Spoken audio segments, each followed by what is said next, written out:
नमस्कार साथियों। मैं आज आप लोगों को जीवों की विविधता में एनेलिडा के बारे में पढ़ा रहा था। ठीक है ना। मतलब आपको एनिमेलिया के बारे में बता रहा था। ठीक है। एनिमेलिया में मैंने 4 जो आपके उपवर्ग थे उसके बारे में कल मैंने डिस्कस यानी कि पिछले वीडियो में मैंने डिस्कस कर लिया था। और इसमें जो एनिमेलिया है इसमें जो 5वां टॉपिक है वो है आपका एनिलीडा। ठीक है ना। 5वां जो टॉपिक है वो क्या है? एनिलीडा के बारे में। क्या होता है एनिलीडा, समझिएगा। देखिए, जो एनालीडा जंतु होते हैं ये भी अन्य जो आपके इसके पहले वाले जो जीव थे जिससे मैंने बताया था कि जो द्विपार्श्विक सममित होते हैं, तो आपका एनालीडा भी जो होता है वो द्विपार्श्विक सममित होता है। इसके साथ साथ यह त्रिकोणक भी होता है, यानी कि त्रिस्तरीय इसकी जो कोशिकाएं होती है त्रिस्तरीय होती है। ठीक है ना। अब एनालीडा वाला में होता क्या है कि ये अलग क्यों इसको रखा गया, क्योंकि इसमें जो होता है ना वास्तविक देह गुहा पाया जाता है। इसके पीछे वाले जितने भी थे जो 4 मैंने पढ़ा था या पढ़ाया था उसमें मैंने आपको बताया था कि इसमें वास्तविक देह गुहा नहीं होता है, बट एनालीडा में जो है वास्तविक देह गुहा होता है। ठीक है। और इसके जो शारीरिक अंग है, वास्तविक शारीरिक संरचना वो भी दिखाई पड़ता है, यानी कि उसमें निहित होते हैं। क्या उसके कहते हैं कि जुड़े हुए होते हैं। ठीक है ना। इनमें होता क्या है कि इनके जो शरीर होते हैं सिर से लेके पूंछ तक, मतलब ये कैसे होते हैं तो कुछ है इस जो सर है वहां से लेके पूंछ तक एक के बाद एक करके ये खंडित रूपों में बलय के रूप में होता है ना। यानी कि बलय बलय करके गोल गोल छल्ले जैसा करके पूरा शरीर जुड़ा हुआ होता है ना। और ये जो होता है एनालिडा, ये मीठे पानी और खारे पानी यानी लवणीय और अलवणीय दोनों प्रकार के जल में पाए जाते हैं। ठीक है। इसमें संवहन, पाचन और उत्सर्जन, इसके साथ साथ इसमें तंत्रिका तंत्र, अर्थात तंत्रिका तंत्र किसको कहते हैं, जिससे कि हम किसी भी परिस्थिति को महसूस कर सकते हैं, जैसे ठंडा गर्म, है ना, या फिर किसी चीज को काटने की जो महसूस होती है वो तंत्रिका तंत्र के द्वारा होती है। तो इस सारे संवेदनाओं को हम लोग जिस माध्यम से ग्रहण करते हैं वो होता है तंत्रिका तंत्र। तो आपके जो एनालिडा होते हैं ना, जो एनालिडा उपवर्ग हैं, इसमें तंत्रिका तंत्र भी विकसित होते हैं। इसके साथ साथ ये जो जीव है ना, ये जल और स्थल दोनों पे निवास कर सकता है। ठीक है। जल और स्थल यानी कि वाटर के अंदर भी और वाटर के बाहर भी, दोनों जगह पे आपका क्या कर लेता है, निवास कर लेता है। अगर इसका उदाहरण देखें तो उदाहरण में इसका आपका केंचुआ आएगा, है ना। क्या होगा? केचुआ। ठीक है। केचुआ आप लोगों ने देखा होगा। तो केचुआ कैसा होता है भाई? तो केचुए में होता है जो बलय बलय बलय करके जुड़ा होता है। दूसरा कि ये पूंछ से सर तक होता है ना। इसमें संवहन, उत्सर्जन, परिवहन हर चीज के लिए एक तंत्रिका तंत्र इन सब में विकसित होता है, पाए जाते हैं अर्थात। ठीक है। तो ये हो गया। उसके बाद है आपका नेरिस करके एक जंतु होता है। ठीक है ना, नेरिस। तो ये हो गया आपका नेरिस हो गया। और एक आपका जूम, जिसको इंग्लिश में लीच भी कहते हैं हम लोग। ठीक है। इसको हम लोग अर्थवर्म कहते हैं, इसको लीच कहते हैं। ठीक है। तो ये 3 उदाहरण है। इसके अलावा भी और ऐसे जो जीव हैं जो इसके अंतर्गत आते हैं। तो किसके? एनेलिडा। ठीक है। अब एनालिडा के बाद जो है वो है आपका ऑर्थोपोडा। ठीक है ना। एनालिडा के बाद है ऑर्थोपोडा, 6ठा नंबर में ऑर्थोपोडा। ठीक है ना, ऑर्थोपोडा। चलिए समझिएगा ऑर्थोपोडा। ये जो है जंतु जगत का सबसे बड़ा संघ होता है। ऑर्थोपोडा जो है, जो उपवर्ग हम लोग जो अभी पढ़ रहे हैं, हम लोगों ने 2 ही जगत पढ़ना है। एक तो आपको जगत के रूप में पेड़ पौधे यानी कि पादप जगत, और दूसरा जंतु जगत। तो जंतु जगत का सबसे बड़ा जो संघ होता है वो ऑर्थोपोडा होता है, क्योंकि ऑर्थोपोडा के अंतर्गत बहुत सारे जीव जंतुओं को रखा गया है, ठीक है ना। इसमें द्विपार्श्विक संमित भी पाई जाती है, अर्थात ये भी अन्य जीवों की तरह दो भागों में समान रूप से बांटा जा सकता है। इनके जो शरीर होते हैं वो खंड युक्त होते हैं, उसी प्रकार से वलयाकार वाला होता है, ठीक है ना। और इनमें परिसंचरण तंत्र जो होता है वो खुला हुआ होता है। इट मीन्स कि हम लोग के शरीर में जैसे परिसंचरण तंत्र है तो पूरा पैक है, अंदर तक बंद है, बट इसमें जो होता है वो खुला होता है। और यही कारण और इसमें जो रुधिर यानी कि जो ब्लड होते हैं वो वाहिकाओं में नहीं बहते। क्यों? क्योंकि इसका परिसंचरण तंत्र क्या है, खुला हुआ है। इस वजह से रुधिर जो है ना वाहिकाओं में नहीं संवहन करते। अगर वाहिकाओं में बहेगा तो शरीर के बाहर उनका ब्लड आ जाएगा, रुधिर आ जाएगा, है ना। इनकी जो देह गुहा होती है ना, ब्लड उसी में भरा हुआ होता है, इनके शरीर में ही ब्लड पूरे भरे हुए होते हैं, ठीक है।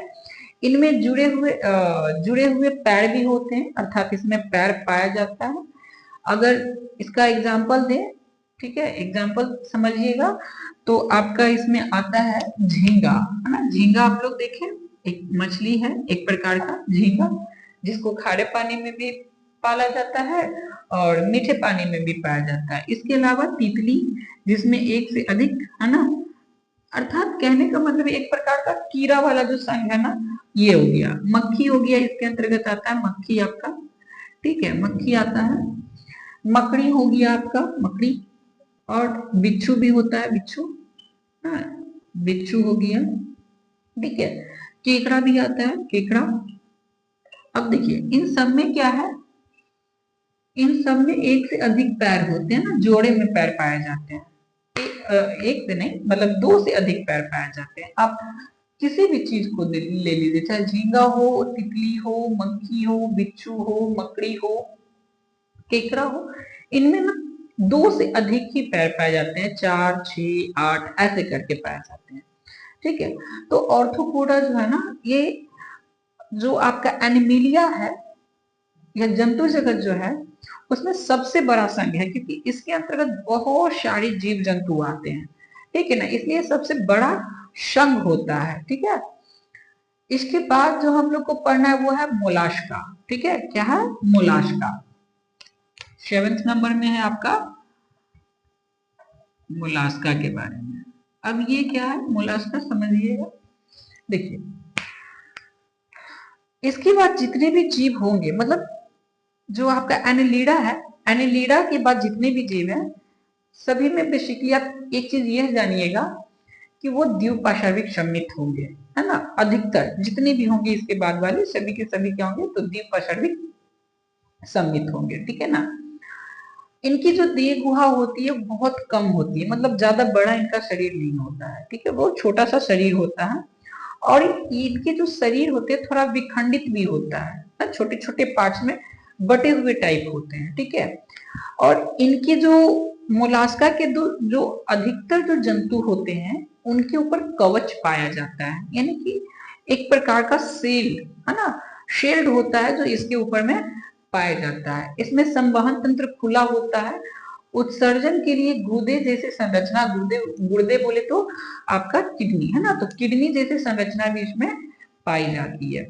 अगर इसके एग्जाम्पल की बात करें तो इसके एग्जाम्पल में घोंगा होता है ना, घोंगा, इसके ऊपर भी आपने कवच देखा होगा, ठीक है। घोंगा होगी आपका। सीप, ठीक है ना, सीप के ऊपर भी कवच देखा होगा आपने, सीप हो गया, ठीक है। और इत्यादि, मतलब दो ही यहाँ पे लिखा है, और भी हो सकता है, ठीक है ना। आपके इसके अंतर्गत ऑक्टोपस भी आएंगे, ठीक है, ऑक्टोपस बोले तो कवची, ठीक है ना। काइटोन आता है इसके अंतर्गत, ठीक है, और भी कई प्रकार के जीव जो हैं इसके अंतर्गत आते हैं, ठीक है। तो आपको एनिलिडा, ऑर्थोपोडा और मोलास्का समझ में आ गया, है ना। सबसे बड़ा शंख आपसे हमेशा एक ही ऑब्जेक्टिव में आपसे पूछ सकता है कि जंतु जगत का सबसे बड़ा संघ कौन है। ऑब्जेक्टिव में ये हमेशा रहता है कि जंतु जगत का सबसे बड़ा संघ कौन होता है। बेसिकली आप लोग के एग्जाम में तो पूछता है, ये जब हम लोग कॉम्पिटिटिव का एग्जाम की तैयारी कर रहे होते हैं ना, तो ये कॉम्पिटिटिव में भी कुछ ऐसा आपका क्वेश्चंस इससे राइजेस रहता है, तो आपको ये बहुत जरूरी है। इसके बाद मोलास्का से भी पूछ देता है क्वेश्चंस, यानी कि जो हम लोग जो डिवीजन पढ़ रहे हैं ना, यहाँ पे जंतुओं का वर्गीकरण जो पढ़ रहे हैं, क्लासिफिकेशन जो पढ़ रहे हैं, इससे भी कई प्रकार के क्वेश्चंस आपको अराइज होता है। ठीक है, तो आपको आपको एनालिडा, आर्थ्रोपोडा और मोलास्का समझ में आ गया। इसके बाद जो है 8वां नंबर है इकाइनोडर्मेटा। ठीक है, 8वें नंबर में आपका इकाइनोडर्मेटा। ठीक है, इकाइनोडर्मेटा हो गया, इकाइनोडर्मेटा। ठीक है, अब समझिएगा इकाइनोडर्मेटा के बारे में। देखिए, इकाइनोडर्मेटा जो होता है, ये अलग वर्ड एक है जिसका नाम है इकाइनोस। ठीक है ना, एक वर्ड है इकाइनोस, समझिएगा, इकाइनोस करके। ये एक ग्रीक वर्ड है ना। कौन सी वर्ड है? तो ग्रीक वर्ड। तो इकाइनोस का मतलब होता है जहाज। इसका मतलब क्या होता है? जहाज होता है। ठीक है ना, क्या होता है? तो जहाज। डर्मा है, तो डर्मा का क्या होता है? त्वचा। ठीक है, इकाइनोस का मतलब जहाज और डर्मा का मतलब त्वचा होता है। तो ये जो जंतु होते हैं ना, ठीक है, ये वैसे जंतु होंगे जो आपको इनके शरीर पे खास तौर से ये समुद्री जीव होते हैं बेसिकली। ठीक है, और इनके शरीर पे ना कांटे कांटे जैसे त्वचा पाई जाती है, अर्थात इनका शरीर पूरा कांटेदार होता है, पूरे भरे हुए होते हैं।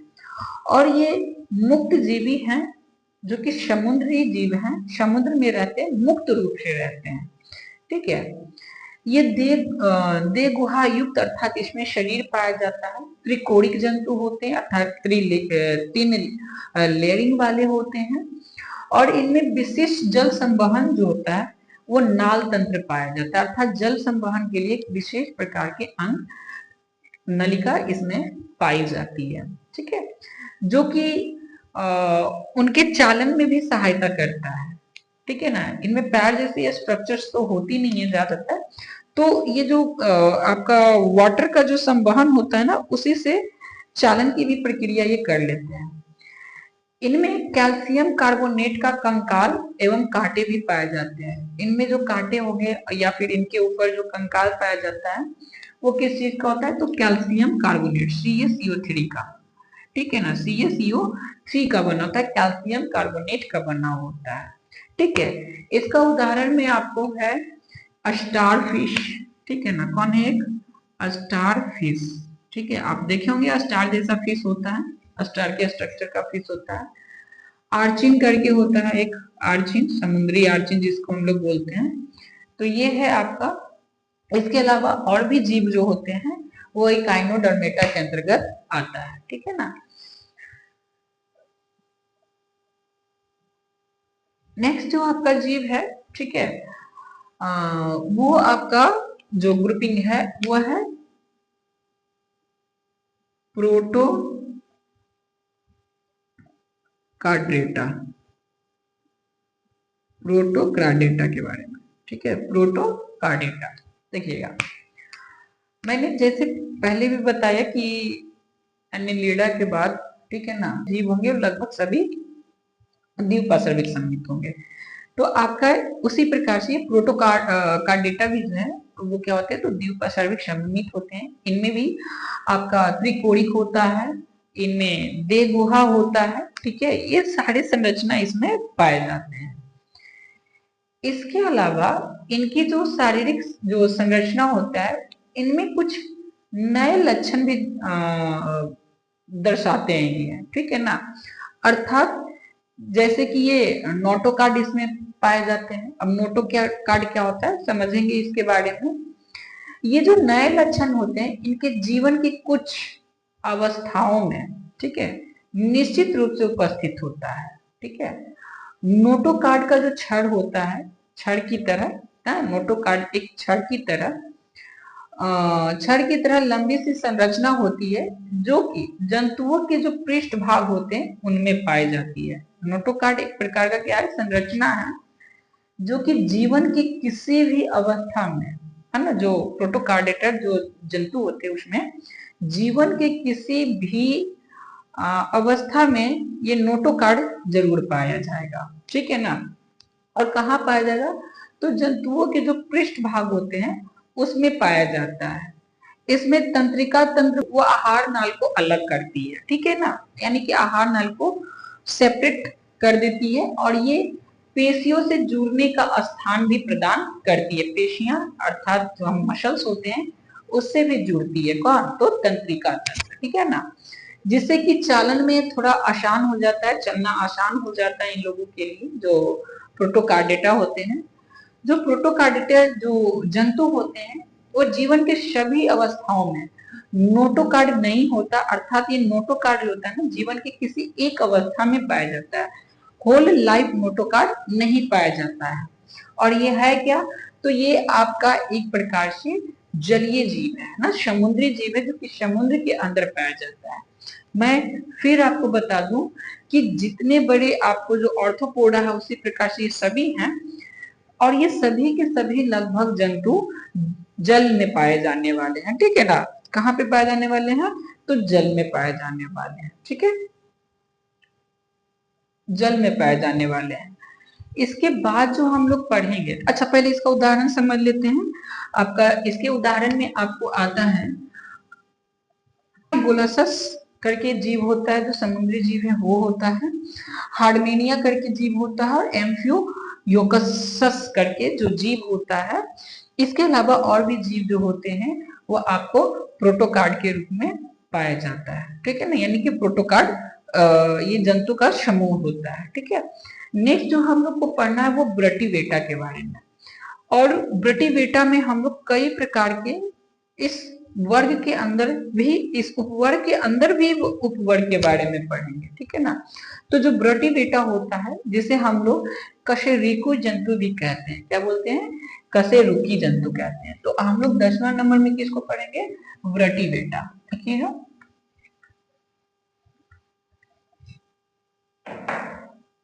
अगला जो 10वां नंबर है वो क्या है, वर्टीब्रेटा, है ना, वर्टीब्रेटा, इसे क्या बोलते हैं, कशेरुकी बोलते हैं, ठीक है ना, कशेरुकी जंतु होता है इसके अंदर। अब समझिएगा, देखिए बेसिकली अब जो यहाँ से हम लोग पढ़ेंगे वो स्थलीय जीव जंतुओं के बारे में, ठीक है। अभी तक हम लोगों ने ये जो 9 पढ़ा है, 9 में ज्यादातर आपको जलीय जीव ही है। ब्रटीवेटा जो होता है, कशेरुकी जो होता है, ये आपको बेसिकली अब जो हम लोग पढ़ेंगे वो पढ़ेंगे स्थलीय जीवों के बारे में। इट मीन्स कि स्थल पर रहने वाला, पानी में भी रहने वाला जीव को भी हम लोग पढ़ेंगे, लेकिन ज्यादातर जो हम लोग जीव पढ़ेंगे अब वो क्या होंगे, स्थलीय होंगे। तो समझते हैं ब्रटीवेटा क्या होता है, कशेरुकी क्या होता है। देखिए ये जो जंतु होते हैं, ब्रटीवेटा जो जंतु होते हैं, इनमें तो सबसे पहले कि मेरुदंड जो होते हैं वो वास्तविक, अर्थात हम लोगों में है ना, बेसिकली हम लोग भी ब्रटीवेटा के अंतर्गत आते हैं।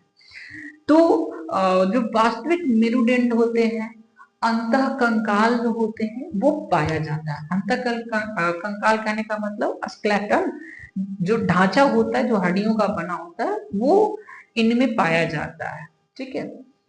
यही कारण है कि ये जो जंतु होते हैं इनमें पेशियों का वितरण अलग अलग और पेशियों के कंकाल से जुड़ी भी होती है ना, पेशियों का वितरण भी बटा हुआ है, इसमें कई प्रकार के पेशियां पाई जाती हैं, ठीक है। और वो सभी के सभी कंकाल से भी क्या है, तो जुड़े हुए रहते हैं, आपके हड्डी को पकड़ के रखते हैं, ठीक है ना। जिससे कि चालन में है ना, हम लोग जब चलते हैं, बेसिकली हम लोग जब चलते हैं तो हमारी पेशियां इसमें बहुत ज्यादा वर्क करती है, ठीक है। तो ये हो गया आपका ब्रटीवेटा भी जो होता है उसी प्रकार का कि द्विपार्श्विक सममित होते हैं, अर्थात कहने का मतलब कि अगर इसको भी 2-3 भाग में दो बराबर समान भागों में बांटा जाए तो सेम सेम आपको स्ट्रक्चर दोनों भाग में दिखाई पड़ने वाला है, ठीक है ना। ये त्रिकोणिक देह गुहा वाले होते हैं, अर्थात इनके जो शरीर होते हैं इनमें भी कई लेयर कोशिकाओं का होता है। बेसिकली यहाँ त्रिकोणिक की बात किया है तो 3 लेयर होते हैं। देह गुहा यानी पूरा एक बॉडी पाया जाता है। ठीक है। इनमें उत्तक और अंग ये सभी के सभी जटिल होते हैं और सभी विभेदन यानी कि अलग अलग होते हैं, है ना। हम लोग के में भी कई प्रकार के उत्तक है, जैसे कि लंग्स हो गया, यकृत हो गया, आपका कई प्रकार के, है ना, उत्तक हैं। और कई प्रकार के उत्तक के अलावा इसमें आपको अंग, है ना, जो काम करने के लिए कई उत्तकों को मिलाकर के एक अंग तंत्र, उससे अंग का निर्माण होता है, तो वो अंग भी पाए जाते हैं इसमें, ठीक है। कशुरिकी जीव के कुछ लक्षण भी है। पहला लक्षण, चलिए स्टार्ट करते हैं यहाँ से। तो इसमें तो नोटोकार्ड पाया जाता है। क्या पाया जाता है? नोटोकार्ड, ठीक है ना, नोटोकार्ड पाया जाता है। ये आपका पहला लक्षण। दूसरा क्या है इसमें लक्षण? तो दूसरा जो लक्षण है वह है कि इसमें कशेरुकी और मेरुरज्जु दोनों पाया जाता है ना। कशेरुकी दंड और मेरुरज्जु, है ना, मेरुरज्जु दंड ये पाया जाता है। इसके अलावा इनके जो शरीर होते हैं त्रिकोणिक होते हैं, ठीक है ना। क्या होते हैं? त्रिकोणिक शरीर होते हैं। फिर चौथा में कि ये जो जीव हैं आपके, ये क्लोन थैली होते हैं, युग्मित क्लोन थैली बोला जाता है जिसे, युग्मित क्लोन थैली ये इसमें पाए जाते हैं, ठीक है। क्या होता है इसके बारे में हम लोग आगे समझेंगे।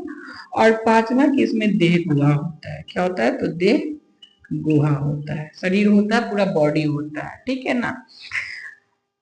ब्रटीबेटा को भी ना 5 भागों में बांटा गया है। इसके बाद हम लोग क्या पढ़ने वाले हैं कि ब्रटीबेटा को कितने 5 भागों में बांटा गया है। तो हम लोग पांचों को एक एक करके समझेंगे, ठीक है। जिसमें सबसे पहले जो आता है आपका वह है साइनोक्लोअस्टोमेटा, ठीक है। पहला क्या है आपका, जो पहला पार्ट है इसमें साइक्लोअस्टोमेटा, है ना। साइक्लो है, साइक्लो, है ना, साइक्लोअस्टोमेटा, साइक्लोअस्टोमेटा एक ही साथ है, ठीक है ना। ये आपका पहला वर्टिविटा का पहला पार्ट है, ये मतलब पहला वर्ग, मतलब ये 5 वर्गों में जिसे बांटा गया है उसमें आपको साइक्लोअस्टोमेटा पहला है। अब समझिएगा साइक्लोअस्टोमेटा किस जीव को कहते हैं या इसके अंतर्गत कौन से जीव आते हैं। देखिए, तो साइक्लोअस्टोमेटा जो होता है ना, ये जबड़े रहित कशेरुकी, अर्थात इनमें जबड़ा नहीं पाया जाता, ठीक है ना। जिस प्रकार से हम लोग में जौ है, जबड़ा है, तो साइक्लोस्टोमेटा में जबड़ा नहीं होता। और इनकी विशेषता, ये लंबे ईल के आकार का शरीर है इसका ना, काफी शरीर क्या होगा, लंबा होगा, और इनका मुख गोलाकार होगा, ठीक है।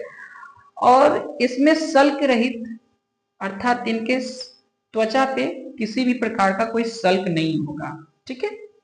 सल्क मतलब उसको क्या बोल सकते हैं हम लोग, जैसे मछली में जो निकलता है ना, उसको सल्क कहते हैं। तो इसमें सल्क नहीं होता, उसकी जगह पे चिकनी त्वचा होती है। और ये बाह्य परजीवी मतलब दूसरे जीवों के ऊपर डिपेंड करने वाला होता है, जो दूसरे कशेरुकी से संबंधित हो जाते हैं, ठीक है ना। इस अर्थात कहने का मतलब कि ऐसा जीव जिसमें जबड़ा नहीं होगा, जिसका आकार लंबा होगा, गोलाकार मुख होगा, और इसमें सल्क नहीं होगा, इसकी त्वचा चिकनी होगी, ये सब जो जीव हो गया ये आपको क्या होगा, साइक्लोअस्टोमेटा होता है, ठीक है ना। इसका उदाहरण जो है आपको वह है पेट्रोमाइजोन। पेट्रोमाइजोन एक जीव है जो कि जल के अंतर्गत पाया जाता है, तो ये हो गया आपको। और मिकनीज करके, है ना, मिकजीन, मिकजीन करके, जिसे हैग मछली भी कहते हैं हम लोग। क्या बोलते हैं? हैग मछली, ये हो गया आपका, ठीक है ना, हैग मछली। ये आपका क्या है,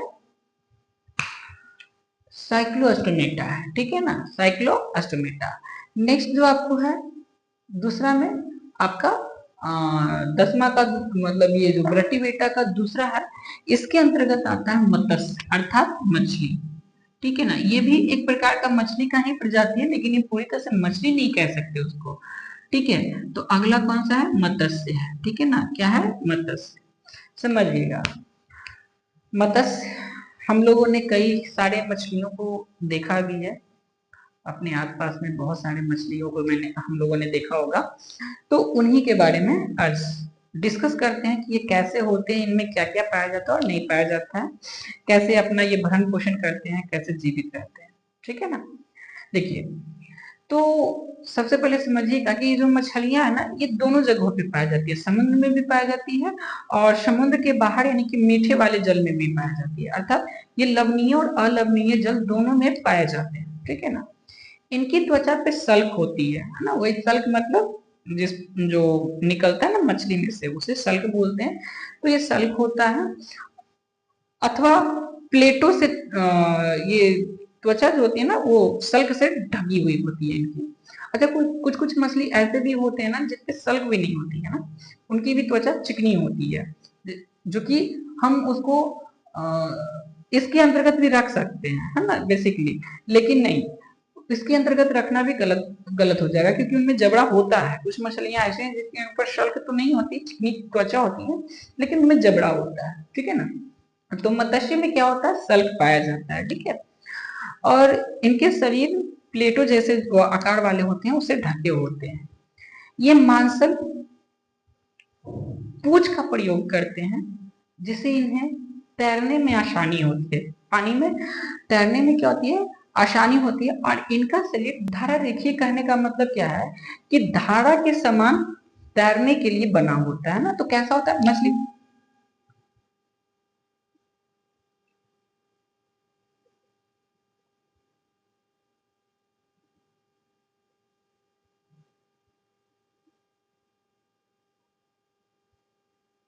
बेसिकली मछली आपने देखा होगा तो इसी प्रकार का देखा होगा, है ना। फिन होते हैं इसमें, जो दो पंख जैसे छोटी संरचना होती है जो तैरने में ही मदद करती है।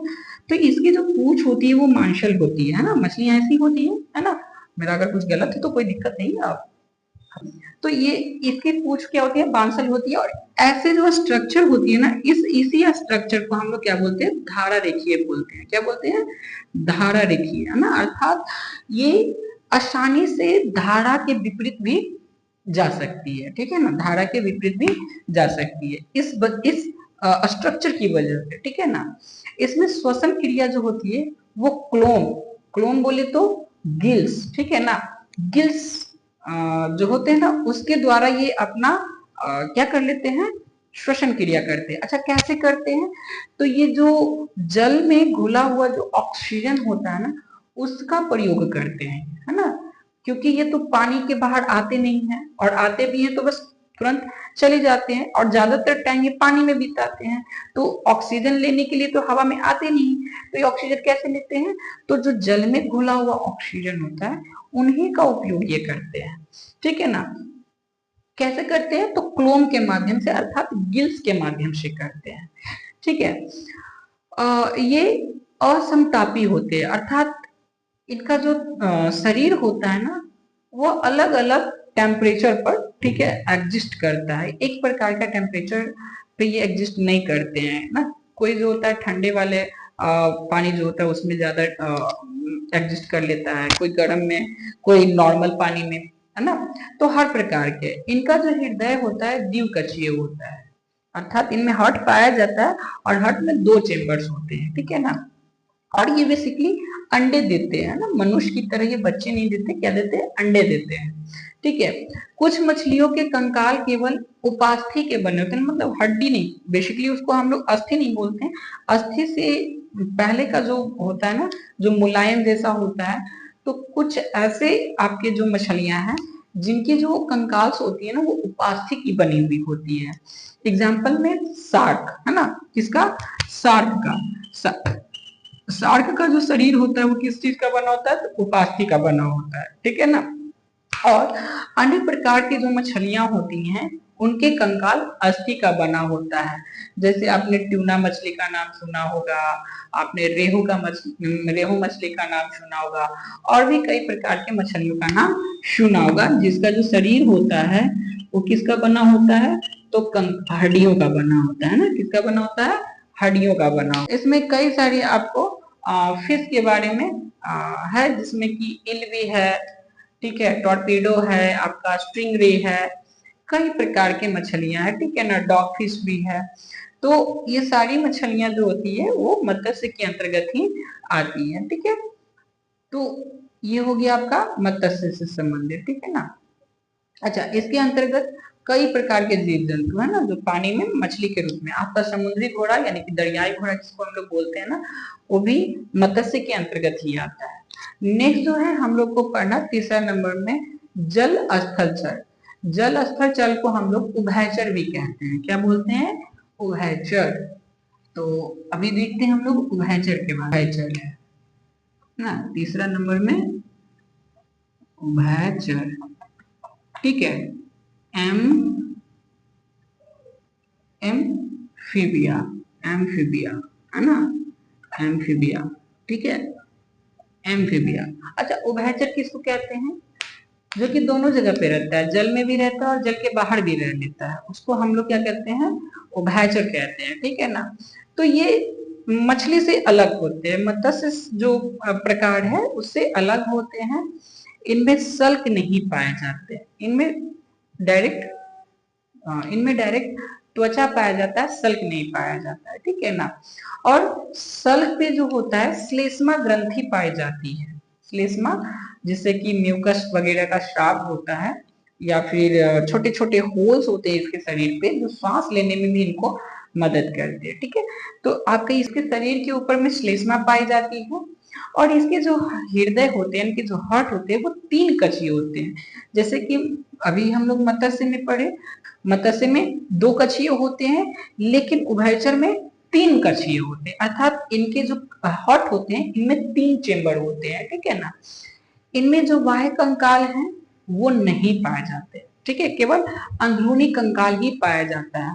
अच्छा, इनके अलावा इसमें ब्रिक यानी कि किडनी पाया जाता है, श्वास के लिए क्लोम या फेफड़े द्वारा भी ये कर लेते हैं। इसके अलावा इनके शरीर पर छिद्र भी होता है जिसके द्वारा ये श्वसन की क्रिया कर लेते हैं। ये भी मत्स्य की तरह अंडे ही देते हैं, मत्स्य की तरह क्या करते हैं, अंडे देते हैं, और ये जल के साथ साथ स्थल दोनों जगहों पे निवास कर लेते हैं।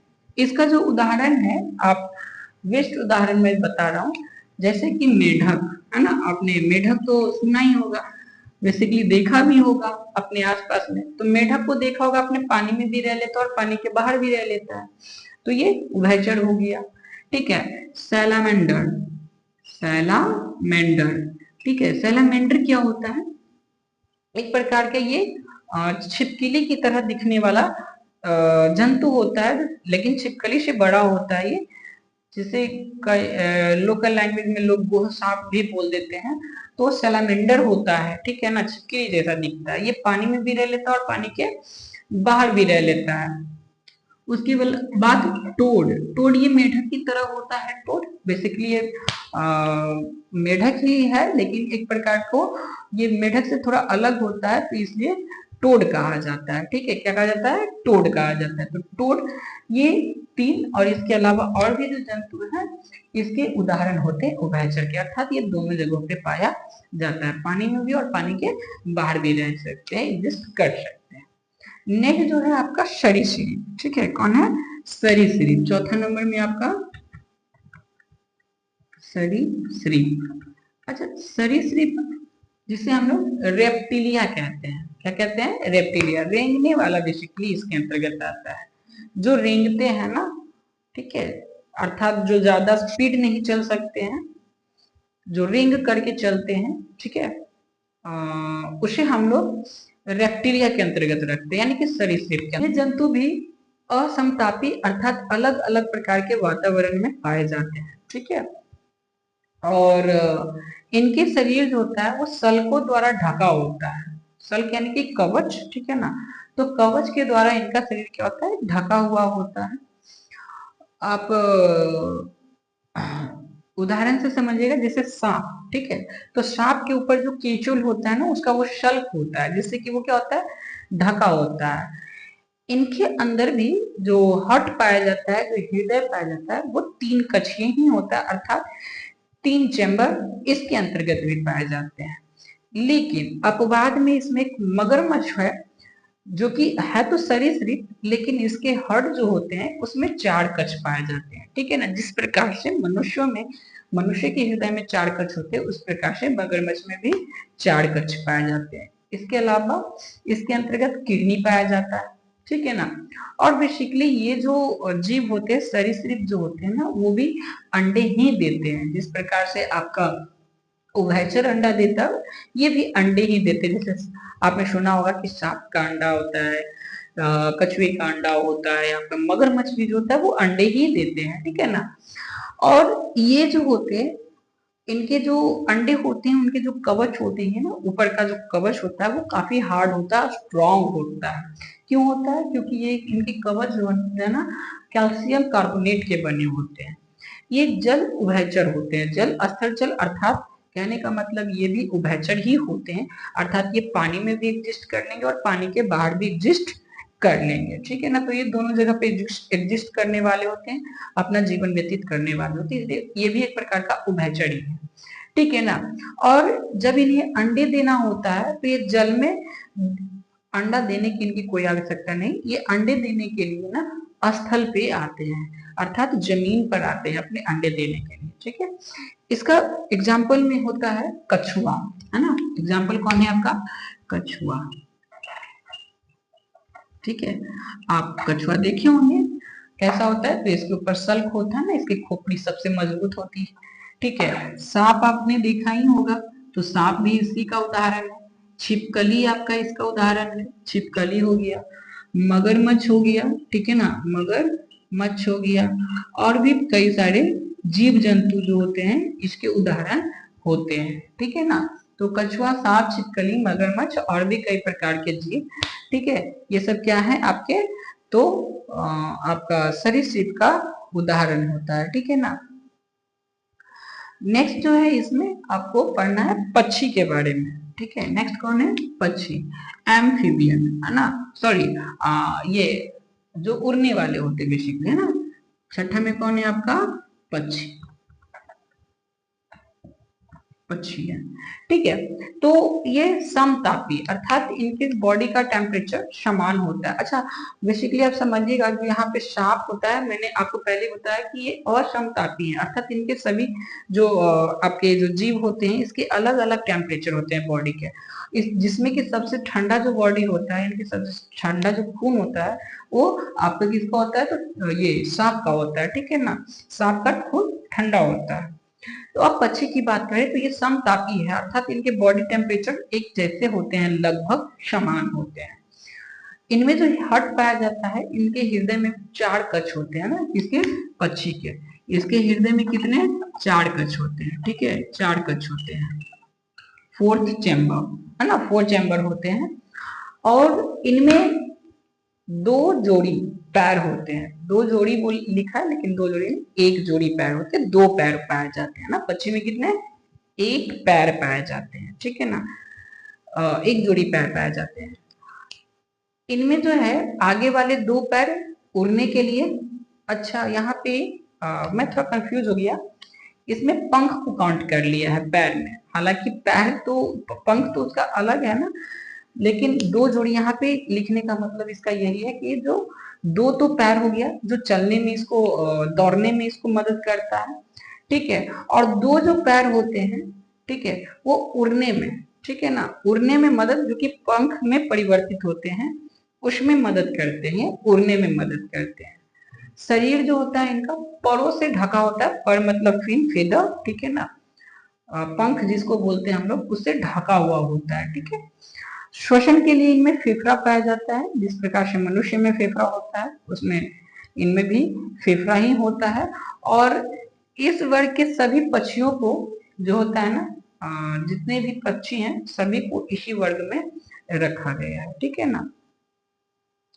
जैसे आपको कोई भी कबूतर हो गया, आपका कौवा हो गया, आपका गौरैया हो गया, आपका तोता हो गया, ये जितने भी प्रकार के पक्षी हम लोग देखते हैं, चाहे वो आपका ये शुतुरमुर्ग क्यों ना हो जाए, ठीक है ना, ये सब के सब क्या है, पक्षी के अंतर्गत आते हैं। जो है आपका वो लास्ट, इस टॉपिक का लास्ट यानी कि वर्टिब्रेटा की लास्ट जो है वो है आपका स्तनपायी। ठीक है, कौन है आपका स्तनपायी, स्तनपायी।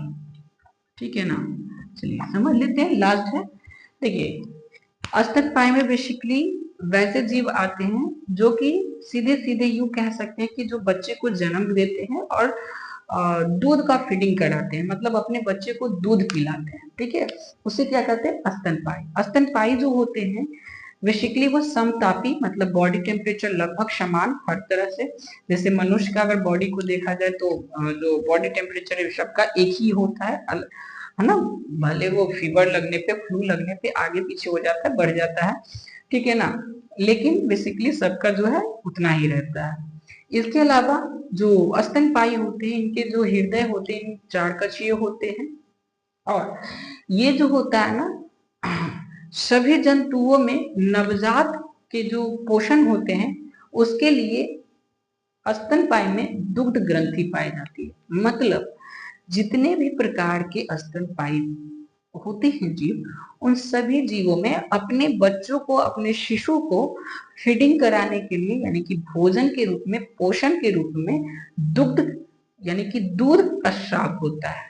ठीक है ना, इनकी त्वचा पे बाल भी होते हैं और ये श्वेत और तैल ग्रंथियां पाई जाती हैं। हम लोगों के शरीर के ऊपर छोटे छोटे रोए जिसको बोलते हैं ना, वो बाल ही है ना, तो रोए हो गया वो पाए जाते हैं। इसके अलावा शरीर के नीचे श्वेत ग्रंथि पाई जाती है, तैलीय ग्रंथि पाई जाती है। ठीक है ना, और ये जो जंतु होते हैं अर्थात जो आपका शरीर सॉरी स्तनपायी जो होता है ये बच्चे को जन्म देती है ना, शिशु को जन्म देती है। ठीक है ना, और अपवाद में आपका एक दो ऐसे भी जीव हैं जो है तो स्तनपायी लेकिन वो अंडे देती है स्तनपायी लेकिन अंडे देती। अच्छा, पक्षी में भी एक अपवाद है, आपको पता है पक्षी में कौन अपवाद है, तो पक्षी में आपका चमगादड़। ठीक है ना, चमगादड़ क्या करता है, शिशु को जन्म देता है अंडे ना दे करके। इसी प्रकार से इसमें भी अपवाद है। तो अपवाद में कौन कौन है, एक पक्षी है एकिडना करके। ठीक है ना, एकिडना एक पक्षी नहीं है, मतलब एक स्तनपायी है एकिडना, और आपका प्लेटिपस, प्लेटिपस करके। ये दो जो जंतु हैं, दो जो जीव है ना, ये है तो आपको क्या स्तनपायी, लेकिन ये शिशु को जन्म न दे करके अंडे देते हैं। क्या देते हैं, अंडे देते हैं। ठीक है ना, और एक और जो है कंगारू की अगर बात करें, ठीक है ना, किसका, कंगारू। ठीक है, तो कंगारू क्या है कि है तो स्तनपायी लेकिन ये जो बच्चे को जन्म देती है वो अविकसित बच्चा होता है। अर्थात जिस प्रकार से मानव जब अपने बच्चे को जन्म देता है ना तो पूरी तरह से विकसित होता है, जिसमें आंख, कान, नाक, मुंह, पैर, हाथ सब कुछ दिखाई पड़ते हैं। बट कंगारू जब अपने बच्चे को जन्म देती है तो उसमें आंख, कान, नाक, मुंह कुछ नहीं होता। तो फिर ये आपका मन में सवाल ये आएगा कि सर ये तो फिर मर जाता होगा। नहीं, ऐसा नहीं है। कंगारू जो होता है, उस जो कंगारू की जो मादा होती है ना, उसका शरीर पे एक थैली नुमा संरचना होती है ना, जिसमें उसके बच्चे रहते हैं। तो जब वो बच्चे को जन्म देती है ना तो उसी के अंदर अपने बच्चे को रखती है, जिसमें उसको हर प्रकार का दुग्ध वहीं से स्राव होता है और उसको हर प्रकार का पोषक तत्व मिलते रहता है, जिससे कि बच्चा अपने माँ की उस गोद में, उस थैले में ही क्या होता है, विकसित होते रहता है। ठीक है ना, और तब तक वो अपने माँ के उस थैले में रहता है जब तक कि वो पूरी तरह से विकसित ना हो जाए। ठीक है ना, तो ये आपका क्या हो गया, कंगारू के बारे में। तो ये आपका लास्ट टॉपिक था स्तनपायी। स्तनपायी में मनुष्य भी आता है, इसको कभी भी ऐसा ना कि कंसीडर ना करें, स्तनपायी के अंतर्गत ही मनुष्य भी आता है। ठीक है ना, और जितने भी जानवर होते हैं, ठीक है, वो सब स्तनपायी के अंतर्गत आते हैं। एक टॉपिक है इसमें नाम पद्धति। क्या है, नाम पद्धति। ये लास्ट आपका इस चैप्टर का लास्ट टॉपिक है। कि नाम को कैसे क्लासिफाइड किया गया, यानी कि नाम कैसे रखा गया जीवों का, उसके बारे में है। ठीक है, जीवों का नाम कैसे रखा गया है, तो वो है जो आपका नाम पद्धति है, नाम पद्धति। ठीक है, नाम पद्धति है, समझिएगा। जीवों के वर्गीकृत या वर्ग का नाम क्यों जरूरी है, किस लिए जरूरी है, तो आपको पता होना चाहिए कि बहुत ज्यादा जरूरी है। अगर नाम नहीं रहेगा, जैसे मनुष्य का अगर क्लासिफाई होता है ना, मनुष्य के सभी को अलग अलग नामों से हम लोग पुकारते हैं, उस प्रकार से अगर जीव जंतु अगर नाम नहीं दे तो पता ही नहीं चलेगा कौन सा जीव है कौन सा जीव नहीं है ना। इसलिए नाम पद्धति बहुत जरूरी है। ठीक है, यहाँ पे एक वैज्ञानिक के बारे में थोड़ा सा पहले ब्रीफली कर लेते हैं, उसके बाद नाम पद्धति पे आते हैं। उन वैज्ञानिक का जो नाम है जिनके बारे में हम लोग ब्रीफ कर रहे हैं, उन वैज्ञानिक का नाम है वैज्ञानिक का नाम है कैरोलस लिनियस। ठीक है ना, लिनियस, समझिएगा इसके बारे में। इनका जन्म 1707 में हुआ था और इनकी मृत्यु 1778 में, है ना, 1778 में, यानी कि लगभग ये 71 वर्षों तक जीवित रहे थे। ठीक है, इनका जो जन्म है ना वो स्वीडन में हुआ था। कहाँ पे, स्वीडन। ठीक है, स्वीडन एक देश है ना, तो स्वीडन में हुआ था और ये पेशे से एक डॉक्टर थे। क्या थे, डॉक्टर। और ये चूंकि डॉक्टर थे और ये इनको ना ज्यादातर पेड़ पौधे का अध्ययन करने में ज्यादा दिलचस्पी थी, अर्थात ये पेड़ पौधे पे ज्यादा रिसर्च करते थे। ठीक है ना, 22 वर्ष की आयु में इन्होंने पौधे पर उनका पहला शोधन प्रकाशित किया था, अर्थात ये 22 वर्ष की एज में ही अपना पहला शोध जो है पेड़ पौधे पे वो प्रकाशित हुआ। ठीक है ना, यह एक धनी अधिकारी के यहाँ नौकरी भी करते थे और उन्होंने अपने मालिक के बगीचे में पौधे के विविधता का अध्ययन भी किया था। ठीक है, ये क्या थे, जो कैरोलस लिनियस जो थे ना, एक धनी परिवार के यहाँ नौकर थे, यानी कि नौकरी करते थे और नौकरी करते हुए उन्हीं के बगीचे में ये पेड़ पौधे के ऊपर अध्ययन करते थे, जिनमें बहुत सारी विविधताओं पेड़ पौधे के बारे में जाना था इन्होंने, है। इसके बाद इन्होंने अस्टेमा नेचुरी, ठीक है, अस्टेमा नेचुरी, सॉरी सिस्टेमा, है ना, सिस्टेमा नेचुरी करके एक पुस्तक है, ये पुस्तक है। ठीक है ना, तो सिस्टेमा नेचुरी करके पुस्तक को लिखा था। ठीक है ना, आगे चल करके यही जो है वर्गीकरण प्रणाली का आधार भी बना था। ये जो बुक जो है ना, इस बुक में कुछ ऐसी बातें लिखी हुई थी जिसके वजह से ये जो क्लासिफिकेशन जो है ना उनका प्रणाली शुरू हुआ है। ठीक है ना, इस विषय पर उनके कुल 14 शोध पत्र भी प्रकाशित किए गए हैं। कितने, तो 14 शोध पत्र, है ना, अर्थात कहने का मतलब ये 14 शोध कर चुके थे। ठीक है, इससे ज्यादा किए होंगे लेकिन 14 प्रकाशित हुआ, तो 14 के बारे में बेसिकली लोग जानते हैं।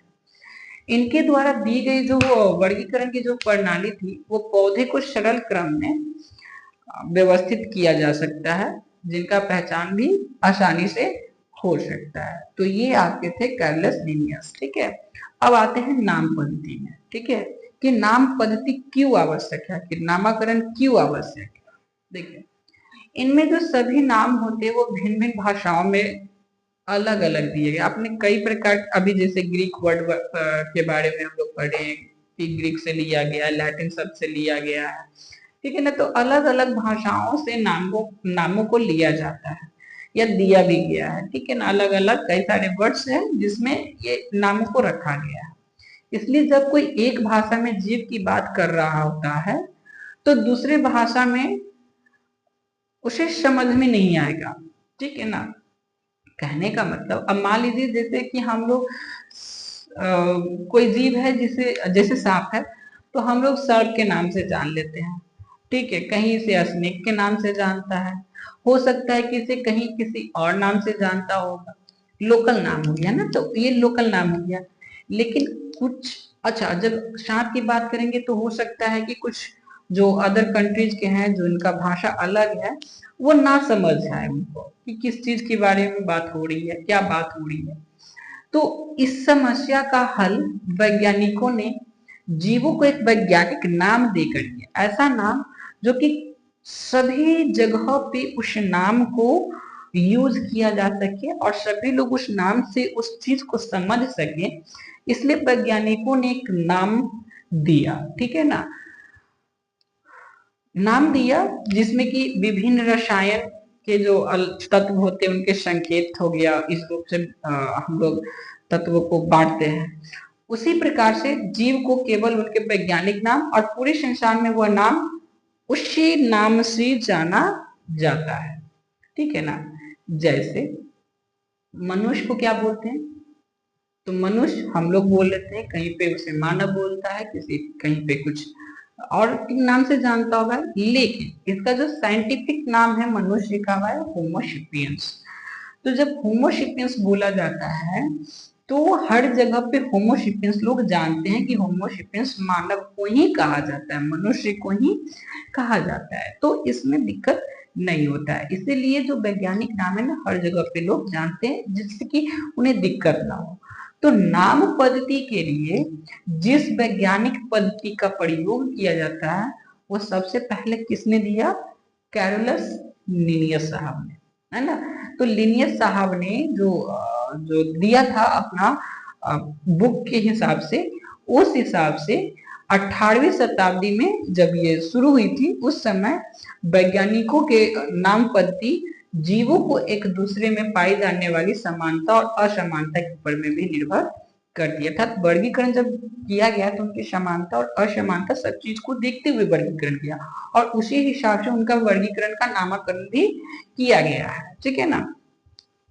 अभी जो हम लोग फिलहाल में जो नामकरण पद्धति इस्तेमाल कर रहे हैं वह उनके जीन्स, है ना, जीनस और स्पीसीज का ध्यान रखा जाता है, यानी कि हर चीज का ध्यान रखा जाता है जिससे उनका नामकरण कुछ यूनिक हो और पूरे वर्ल्ड में जाना जा सके, ठीक है ना, पूरी दुनिया में जाना जा सके। जैसे कि अगर बात करें तो जीनस का नाम अंग्रेजी के जो अक्षर हैं वो बड़े अक्षर से शुरू होना चाहिए, अर्थात किसी भी नाम को कैपिटल लेटर से शुरू करना है, ठीक है। और जो प्रजाति होते हैं, जो उसके नीचे जो जीनस के जो नीचे है उसके छोटे नाम से, ठीक है ना। छपे हुए जो वैज्ञानिक नाम है उसे इटैलिक से लिखे जाते हैं और जब इन्हें हाथ से लिखा जाता है तो जीनस और स्पीसीज दोनों को अलग अलग करके रेखांकित किया जाता है, जैसे होमोसेपियंस हो गया या राना टिग्रिस हो गया या अन्य प्रकार के हो गए, ठीक है ना। तो इस प्रकार से इनका नामकरण नाम पद्धति दिया गया है, ठीक है। तो ये आपका चैप्टर जो है आज जो चैप्टर हम लोगों ने जीवों का वर्गीकरण शुरू किया था आज खत्म हो गया है, ठीक है। आई थिंक कि सब समझ में आ गया होगा। अगर कुछ नहीं भी समझ में आया हो तो आप हमें कमेंट बॉक्स में कमेंट कर सकते हैं, मैं दोबारा उस टॉपिक को समझाने का कोशिश करूंगा, ठीक है। तो आज के लिए इतना ही, थैंक यू।